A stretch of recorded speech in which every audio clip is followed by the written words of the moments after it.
Hello students, welcome to Aas learning. तो आज हम लोग बात करेंगे रिपब्लिक डे गणतंत्र दिवस के कुछ इंपॉर्टेंट क्वेश्चंस के बारे में, जो कि आपके आने वाले एग्जाम्स के लिए काफ़ी इंपॉर्टेंट है। तो उसको ध्यान समझिएगा, ध्यान से पढ़िएगा।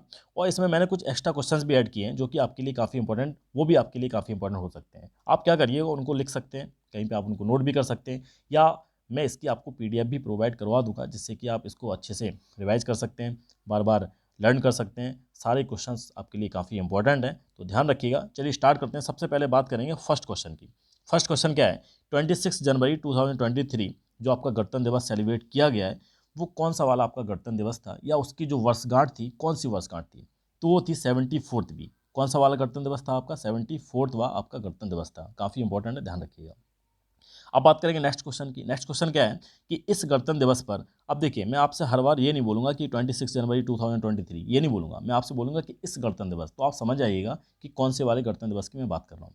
तो इस गणतंत्र दिवस पर जो चीफ गेस्ट थे, जो मुख्य अतिथि थे, वो थे मिस्र के राष्ट्रपति, जिनका नाम है अब्देल फतह अल मिसी। काफ़ी इंपॉर्टेंट है।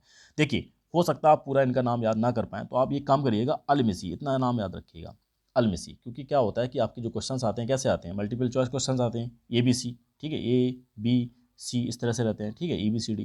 तो आपको क्या करना पड़ेगा, आपको मार्क करना पड़ेगा। तो यहाँ से आप पकड़ लेंगे कि अल मिसी गणतंत्र दिवस पर क्या थे? मुख्य अतिथि थे, चीफ गेस्ट थे, ठीक है। तो इतना आप याद रखिएगा। अब बात करेंगे कि इस गणतंत्र दिवस पर इसकी जो थीम थी वो क्या थी। थीम क्या थी? जन भागीदारी। जन भागीदारी का मतलब क्या है, इंग्लिश से आपको और अच्छी समझ में आ जाएगा। Participation of the common people, मतलब जो नॉर्मल पीपल्स हैं, नॉर्मल लोग हैं, इंसान हैं, उनका पार्टिसिपेशन, जन भागीदारी, वही आपकी इस वाले गणतंत्र दिवस की क्या थी? थीम थी। अब बात करेंगे कि हर गणतंत्र दिवस पर क्या होती है? परेड्स, जो परेड होती है उनका आयोजन किया जाता है। लेकिन इस बार जो आयोजन किया गया है, कहाँ पर किया गया है? इसका जो आयोजन किया गया है कर्तव्य पथ पर किया गया है। कहाँ पर? कर्तव्य पथ पर। अब आप बोलेंगे, बहुत से ऐसे स्टूडेंट होंगे, हो सकता है उन्होंने कर्तव्य पथ का नाम ना सुना हो। देखिए, अगर मैं आपको बताऊं कि राजपथ, राजपथ का नाम आपने नाम जरूर सुना होगा, राजपथ। तो जो राजपथ था उसका लास्ट ईयर, पिछली बार से उसका नाम चेंज कर दिया गया। क्या कर दिया गया? कर्तव्य पथ कर दिया गया, ठीक है। तो राजपथ का ही नाम चेंज कर दिया गया, जिसका अब नाम हो गया कर्तव्य पथ। तो उसी पर सारी की सारी परेडों का आयोजन किया गया। अब बात करते हैं नेक्स्ट क्वेश्चन की। बात करते हैं नेक्स्ट क्वेश्चन क्या है, फिफ्थ वाला क्या है कि जो पहली परेड थी, सबसे पहली परेड, उसका आयोजन कहाँ पर किया गया था? देखो यहाँ पर कहाँ पर नहीं लिखा हुआ है, लेकिन कहाँ पर किया गया था? उसका आयोजन किया गया था राजपथ पर। और कब किया गया था ये भी याद रखिएगा, 1955 में किया गया था, ठीक है। फर्स्ट का कब आयोजन किया गया था? 1955 में। और कहाँ पर? राजपथ पर आयोजन किया गया था, ठीक है। ये हो गया इसके बारे में। अब बात करेंगे भारत का जो गणतंत्र है कब लागू हुआ था। गणतंत्र कब लागू हुआ था? 26 जनवरी 1915 में भारत का जो गणतंत्र है वो लागू हुआ था, ठीक। अब बात करेंगे कि जो संविधान सभा थी, संविधान सभा ने संविधान को कब अपनाया था? यहाँ बनाया नहीं होगा, अपनाया था। तो कब अपनाया था? वो कब अपनाया था? वो अपनाया था 26 नवंबर 1949 में संविधान सभा ने संविधान को अपनाया था। और संविधान बनने में टाइम कितना लगा था, समय कितना लगा था? वो लगा था 2 साल 11 महीना 18 दिन, या बोल सकते 2 ईयर 11 मंथ 18 डेज। काफ़ी इंपॉर्टेंट है ये वाला क्वेश्चन, ध्यान रखिएगा आप, ठीक है। ये वाले क्वेश्चन तो ये भी इंपॉर्टेंट है काफ़ी। तो जैसे न्यू चेंजमेंट हुए, जैसे राजपथ का नाम कर्तव्य पथ हो गया, तो ये भी काफ़ी इंपॉर्टेंट हो गया। थीम भी काफ़ी इंपॉर्टेंट होती है, इनका नाम तो काफ़ी इंपॉर्टेंट है। तो सारे क्वेश्चंस यहाँ पर जितने क्वेश्चंस लिखे हुए हैं, सारे क्वेश्चंस हैं। और कुछ स्टैटिक जीके के हैं, स्टैटिक जैसे ये वाले क्वेश्चन है स्टैटिक जीके के, ये भी काफ़ी इंपॉर्टेंट है, इनको आप अच्छे से याद रखिएगा। चलिए अब बात करते हैं नेक्स्ट क्वेश्चन की, बात करते हैं। नेक्स्ट क्या है कि गणतंत्र दिवस पर ध्वजारोहण कौन करते हैं? गणतंत्र दिवस पर ध्वजारोहण कौन करते हैं? अब देखिए, गणतंत्र दिवस पर कौन करता है ध्वजारोहण? राष्ट्रपति करते हैं। और 15 अगस्त पर कौन करता है? अगर 15 अगस्त की बात करेंगे तो प्रधानमंत्री करते हैं, ये लिखा हुआ है, ठीक है। ये मार्क मैंने अलग कर दिया, लेकिन ध्यान रखिएगा कि गणतंत्र दिवस पर ध्वजारोहण कौन करते हैं? राष्ट्रपति करते हैं। और 15 अगस्त पर ध्वजारोहण कौन करते हैं? प्रधानमंत्री करते हैं। तो दोनों पॉइंट में डिफरेंस आप ध्यान रखिएगा, गणतंत्र दिवस पर राष्ट्रपति और 15 अगस्त पर प्रधानमंत्री। अब बात करेंगे राज्यों की, तो राज्यों में गणतंत्र दिवस पर राज्यपाल करते हैं। और 15 अगस्त की बात करेंगे तो कौन करते हैं? मुख्यमंत्री, चीफ मिनिस्टर करते हैं, ठीक है। ये भी पॉइंट आप ध्यान रखिएगा, ठीक है। अब बात करेंगे नेक्स्ट पॉइंट की तरफ चलेंगे, नेक्स्ट क्वेश्चन की तरफ चलेंगे। पहला गणतंत्र दिवस कब मनाया गया था? तो पहला गणतंत्र दिवस जब हमारा जब इंडिया गणतंत्र बना था, तब पहला फर्स्ट गणतंत्र दिवस रिपब्लिक डे सेलिब्रेट किया गया था 26 जनवरी 1950 में, ठीक है। ये भी पॉइंट आप ध्यान रखिएगा। अब फर्स्ट गणतंत्र दिवस पर, जैसे आपने देखा था अभी चीफ गेस्ट के बारे में, तो फर्स्ट गणतंत्र दिवस के लिए भी इंपॉर्टेंट हो जाता है कि फर्स्ट गणतंत्र दिवस पर जो चीफ गेस्ट थे, मुख्य अतिथि थे, वो कौन आए हुए थे?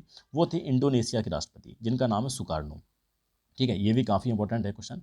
तो सुकार्नो फर्स्ट जो गणतंत्र दिवस पर चीफ गेस्ट थे, मुख्य अतिथि थे, उनका नाम था सुकार्नो, इंडोनेशिया के राष्ट्रपति थे। ये हो गया इसके बारे में। अब बात करें नेक्स्ट क्वेश्चन की तरफ चलेंगे। इसको मैं थोड़ा सा छोटा कर दे रहा हूँ क्योंकि पूरा ये दिख नहीं रहा है, तो देखिएगा इसको मैं सही कर देता हूँ। हाँ, अब बिल्कुल क्लियर समझ में आ रहा है। देखिएगा यहाँ तक हो गया। अब बात करेंगे क्वेश्चन नंबर 14 की। देखिएगा क्वेश्चन नंबर 14 क्या है। क्वेश्चन नंबर 14 क्या है, जो पहला गणतंत्र दिवस समारोह आयोजित किया गया था वो कहाँ पर किया गया था। वो किया गया था इरविन स्टेडियम में। कहाँ पर? इरविन स्टेडियम में, जो कि कहाँ पर है, दिल्ली में, न्यू दिल्ली में था। लेकिन अब इसका नाम चेंज हो गया है। नाम क्या हो गया? Major Dhyanchand National Stadium. क्या हो गया? मेजर ध्यानचंद नेशनल स्टेडियम, जिसका पहले नाम था इरविन स्टेडियम, जो कि न्यू दिल्ली में है। ठीक है, अब बात करेंगे, ये क्वेश्चन रिपीट हो गया, पहली बार राजपथ पर। ठीक है, ध्यान रखिएगा, राजपथ पर गणतंत्र दिवस जो परेड थी उसका आयोजन हुआ था। वह कब हुआ था? 1955 में। मैं आपको पहले बता चुका हूँ। अब देखिए, आपने ये तो क्वेश्चन मजाक में भी आप बोलते तो होंगे किसी ना किसी से कि 21 तोपों की सलामी, है ना। तो 21 तोपों की सलामी एक्चुअल में दी जाती हैं, किसको दी जाती हैं? राष्ट्रपति को। ठीक है, राष्ट्रपति को 21 तोपों की सलामी दी जाती हैं। लेकिन क्या है कि ये 2023 से पहले किससे दी जाती थी? ये दी जाती थी जो ब्रिटिश ब्रिटिश एक क्योंकि ब्रिटिश क्या हुआ था, क्या होता है कि अभी जैसे मोदी जी ने मेक इन इंडिया स्टार्ट किया है, तो अब यहाँ पर बनना स्टार्ट हो गया। लेकिन पहले तो क्या है, बाहर से सारी चीज़ें आती थी, बाहर की चीज़ें रहती थी। तो ब्रिटिश जो तोप थी जिसका नाम था 25 पाउडर आर्टरी, तो इससे सलामी दी जाती थी किसको? राष्ट्रपति को। लेकिन अब क्या हुआ इस बार से, काफ़ी इंपॉर्टेंट क्वेश्चन है, आप इसको डबल मार्क कर लीजिएगा।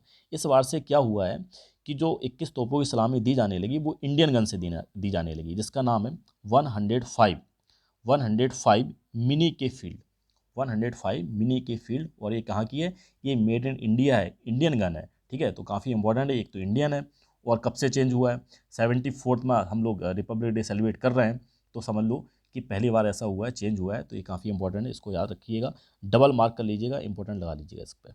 ठीक है, अब बताएंगे, अब बात करेंगे नेक्स्ट क्वेश्चन की, 17th वाले की। तो ये क्या है? भारतीय संविधान दिवस। जो संविधान दिवस की बात करेंगे, कब सेलिब्रेट होता है? ये होता है 26 नवंबर।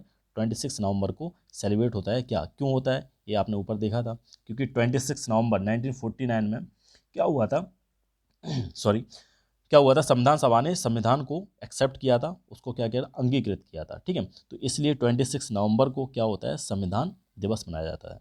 ठीक, पहले इसका नाम था विधि दिवस। क्या नाम था? विधि। ठीक है, विधि दिवस। तो विधि दिवस को चेंज कर दिया गया 2015 से।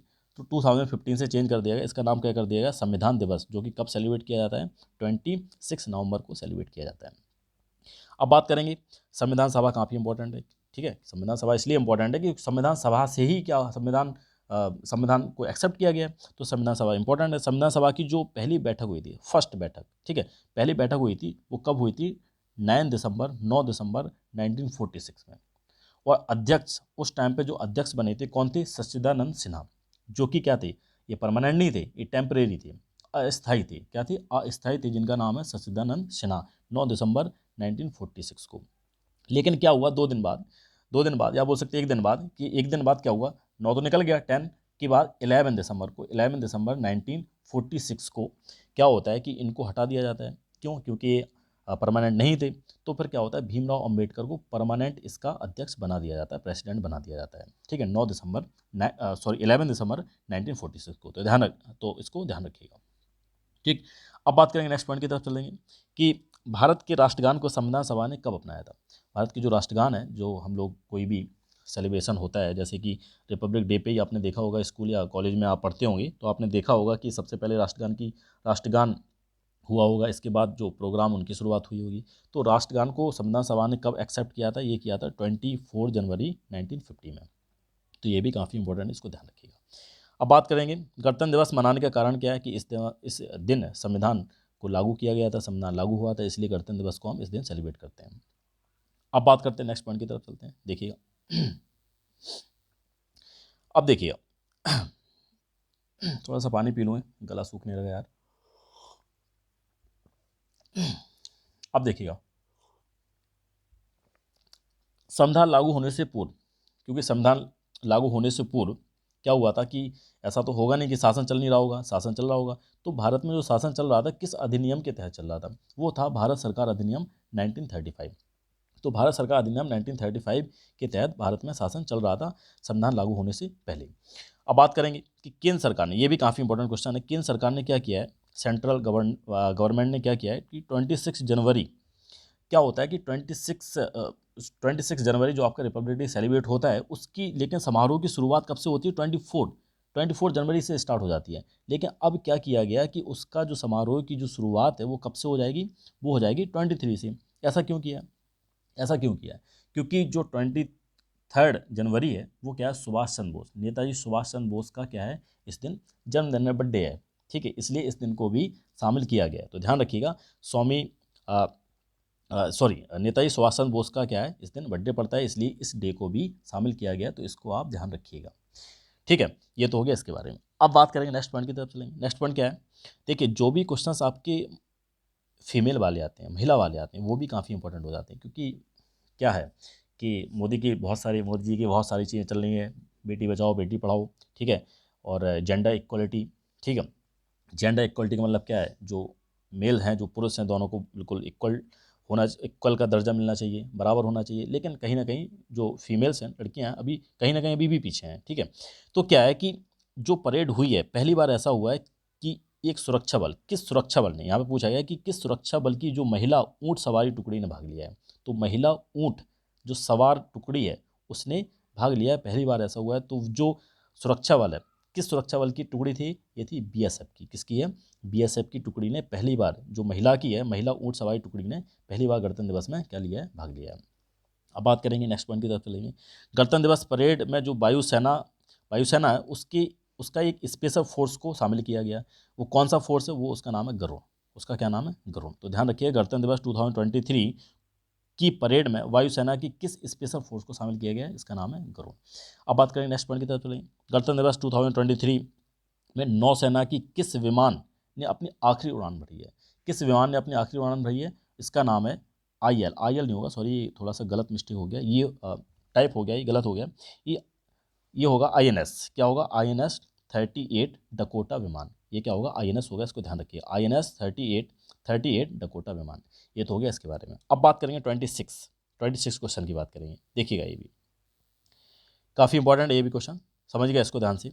क्या है कि गणतंत्र दिवस 2023 की परेड में पहली बार क्या हुआ है कि जो वीवीआईपी लोग हैं, अब ध्यान समझिएगा, जैसे वीवीआईपी लोगों को कहीं बैठा रहा जाता है, तो वीवीआईपी लोगों को जहाँ पे बैठा रहा जाता है तो उनका तो फिक्स रहेगा, वहाँ पर आम लोग नहीं बैठ सकते, कोई नॉर्मल इंसान नहीं जा सकता, क्योंकि वीवीआईपी लोग हैं। लेकिन अब इस बार क्या किया गया है कि जो वीवीआईपी की जो जगह थी कर्तव्य पथ पर, उसमें प्रमुखता दी गई। किसको दी गई प्रमुखता, और उनको बैठाया भी गया, किसको बैठाया गया, सभी वर्ग के आम लोगों को, मतलब नॉर्मल लोगों को। जैसे कि इसकी थीम भी थी सॉरी, थीम क्या थी, जन भागीदारी। तो जन भागीदारी का मतलब क्या है कि सभी जो नॉर्मल पीपल्स हैं उनकी पार्टिसिपेशन।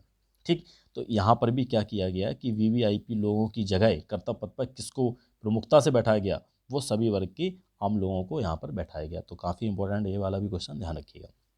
अब बात करेंगे नेक्स्ट पॉइंट की तरफ चलेंगे, नेक्स्ट क्वेश्चन की तरफ चलेंगे, 27 की तरफ। देखिए 27 क्या है, 27 में क्या है कि हर साल झंडा दिवस कब मनाया जाता है, ये भी याद रखिएगा। झंडा दिवस कब मनाया जाता है, 22 जुलाई को झंडा दिवस मनाया जाता है। क्यों मनाया जाता है, क्योंकि इस दिन संविधान सभा ने राष्ट्रीय ध्वज, जो आपका तिरंगा है, जो अपना हम लोग का तिरंगा है, उसको अपनाया था। कब अपनाया था, 22 जुलाई 1947 में। ठीक है, तो इसको भी आपको याद रखना है, काफ़ी इंपॉर्टेंट है। अब बात करेंगे संविधान सभा ने संविधान के निर्माण के लिए कितनी समितियां बनाई थी, ये टोटल 22 समितियां बनाई थी। कितनी समितियां बनाई थी, 22 समितियां बनाई थी, जिसमें कि सबसे प्रमुख थी वो की जिसका नाम था प्रारूप समिति। क्या था, प्रारूप समिति, काफ़ी इंपॉर्टेंट है। और जो इसके अध्यक्ष थे वो थे डॉक्टर भीमराव अम्बेडकर। कौन थे, डॉक्टर भीमराव अम्बेडकर। संविधान दिवस कब मनाया जाता है, तो ये तो रिपीट हो गया शायद क्वेश्चन ये वाला। तो कब मनाया जाता है, 26 नवंबर को संविधान दिवस मनाया जाता है। अब बात करेंगे कि जिस समय भारत का गणतंत्र लागू हुआ था उस समय भारत के राष्ट्रपति कौन थे, उस समय भारत के राष्ट्रपति थे डॉक्टर राजेंद्र प्रसाद। कौन थे, डॉक्टर राजेंद्र प्रसाद, ये भी आप ध्यान रखिएगा। अब बात करेंगे भारतीय जो ध्वज है उसकी डिजाइन किसने की थी, ये भी ध्यान रखिएगा, याद रखिएगा आप, काफ़ी इंपॉर्टेंट है ये भी। पिंगली वेंकैया। तो पिंगली वेंकैया ने जो भारतीय ध्वज है उसकी क्या की थी, डिजाइन की थी। और अगर उसका रेशियो की बात करें, जैसे हम लोग का अगर ये तिरंगा बना हुआ है तो इसकी जो लेंथ की बात करें, ठीक है, लंबाई या फिर लेंथ की बात करें तो क्या होता है, ये एल है आपका, ये मान लो बी है, तो इसका जो रेशियो होता है, क्या होता है 3:2। तो ये भी ध्यान रखिएगा कि जो लेंथ और ब्रेथ, जो तिरंगा है उसका जो लेंथ ब्रेथ का रेशियो होता है, जो अनुपात होता है, वो क्या होता है 3:2 होता है, 3:2 होता है। तो ये भी आपको ध्यान रखना है। अब क्या है कि जो तिरंगे में, पहले तिरंगे में क्या होता था, चरखा होता था, ठीक है, तो चरखे की जगह चक्र को लाया गया। किसको लाया गया, अशोक चक्र को लाया गया। और अशोक चक्र कब लाया गया, कब ये अस्तित्व में आया, ये आया 22 जुलाई 1947, 1947। तो 22 जुलाई 1947 में चक्र की जगह चरखे की जगह चक्र को लाया गया। ये कब लाया गया, इसकी डेट भी आप याद रखिएगा। अब बात करेंगे नेक्स्ट क्वेश्चन की तरफ चलेंगे। नेक्स्ट क्वेश्चन क्या है, देखिएगा नेक्स्ट क्या है 36। ये तो मैंने आपको बता दिया ये वाला कि जो रेशियो है लेंथ और ब्रेथ का कितना होता है, 3:2 होता है। अब बात करेंगे कि जनगण मन, जो जनगण मन है उसके रचयिता कौन है, उसके रचयिता कौन है, रविंद्रनाथ टैगोर। तो ये आपको याद रखना है, काफ़ी इंपॉर्टेंट है ये। क्या याद रखना है, रविंद्रनाथ टैगोर, ठीक है, ये आपका काफ़ी इंपॉर्टेंट है। अब देखिएगा, अगर इसकी बात की जाए कि जो आपका राष्ट्रीय गान है, राष्ट्रीय गान को कब एक्सेप्ट किया गया, कब संविधान सभा ने इसको एक्सेप्ट किया गया, ये मैं ऊपर आपको बता चुका हूँ कब अपनाया गया था, कब इसको 24 जनवरी 1950 में इसको अपनाया गया था, ठीक है, ये भी आप याद रखिएगा। अब बात करेंगे वंदे मातरम, राष्ट्रीय गीत की बात करेंगे। राष्ट्रीय गीत वंदे मातरम के जो राइटर हैं, रचयिता हैं, वो हैं बंकिम चंद्र चट्टोपाध्याय। ये भी काफ़ी इंपॉर्टेंट है, बंकिम चंद्र चट्टोपाध्याय, इसको भी आप याद रखिएगा। अब बात करेंगे, अब देखेंगे नेक्स्ट वाला क्वेश्चन देखेंगे। अब देखिएगा नेक्स्ट क्वेश्चन क्या है कि वंदे मातरम का नारा किसने दिया था, मातरम का नारा भी किसने दिया था, बंकिम चंद्र चट्टोपाध्याय। अब देखिए यहाँ पर थोड़ा सा ये मिस्टेक हो गया, यहाँ पर लिखा हुआ सर्वप्रथम गाया गया, तो ये चीज़ इसके लिए नहीं है, थोड़ा सा ये गलत हो गया, ये चीज़ इसके लिए नहीं है, ये चीज़ किसके लिए, ये है राष्ट्रीय गान के लिए, ठीक है, ध्यान रखिएगा, थोड़ा सा मैं इसको मार्क कर दे रहा हूँ, ये राष्ट्रीय गान के लिए, ठीक है, राष्ट्रीय गान जनगण मन के लिए। तो जनगण मन जो सबसे पहले सर्वप्रथम जब गाया गया था, वो कब गाया गया था, ये 1911 में गाया गया था। और कहाँ पर, कोलकाता अधिवेशन में गया था, जिसकी अध्यक्षता, अब आप बोलेंगे सर ये कोलकाता अधिवेशन क्या है, देखिए कांग्रेस के हर साल अधिवेशन होते थे, तो ये कांग्रेस का अधिवेशन हुआ था 1911 में, और जिसकी जो अध्यक्ष थे, प्रेसिडेंट थे, वो थे पंडित विष्णु नारायण धर। तो उस टाइम पर सबसे पहले राष्ट्रीय जो गान है उसको क्या किया गया था, उसको गाया गया था, राष्ट्रीय गान को गाया गया था। ये भी आप ध्यान रखिएगा, कब गाया गया था, 1911 में सबसे पहले सर्वप्रथम। अब बात करेंगे झंडा गीत। झंडा गीत किसने लिखा है, तो झंडा गीत किसने लिखा था, श्यामलाल गुप्त पार्षद। तो ये भी आप याद रखिएगा, काफ़ी इंपॉर्टेंट है ये भी। अब बात करेंगे कि संविधान सभा की जो संवैधानिक सलाहकार थे, जैसे संविधान सभा में किसकी बात हो रही है, संविधान बनने की, तो उसमें जो सलाहकार थे इनका नाम था BN राव। कौन थे, BN राव। तो ये भी काफ़ी इंपॉर्टेंट है, इसको भी याद रखिएगा। ये 40 क्वेश्चन थे, काफ़ी इंपॉर्टेंट क्वेश्चन हैं, इनको बार बार रिवाइज करिएगा, एक बार याद नहीं हो तो दोबारा कर लीजिएगा। इसका मैं PDF भी आपको दे दूंगा, बार बार इसको रिवाइज करिएगा, क्योंकि इसमें कुछ स्टैटिक जीके वाले भी क्वेश्चंस हैं जो कि आपके आने वाले एग्जाम के लिए इंपॉर्टेंट हो सकते हैं। Now this is the end of the video. अगर कोई भी डाउट हो, कोई प्रॉब्लम हो तो आप पूछ सकते हो। Now this is the end of the video. Thank you for watching, thank you very much.